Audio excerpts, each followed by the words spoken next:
आज मुझे बिंदी लेनी है, चूड़ी लेनी है, झुमका लेना है, लिपस्टिक लेनी है, गोरा होने की क्रीम लेनी है, और हाँ, सैंडल लेना है, जूता लेना है। अरे चुप, दुकान में पहुंचने तो दे, दिमाग खराब कर रही है।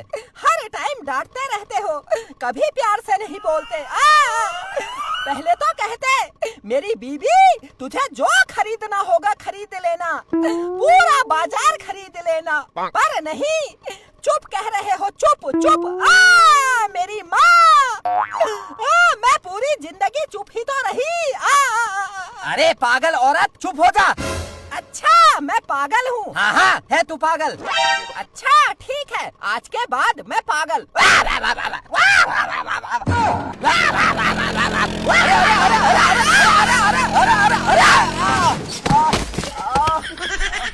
有人。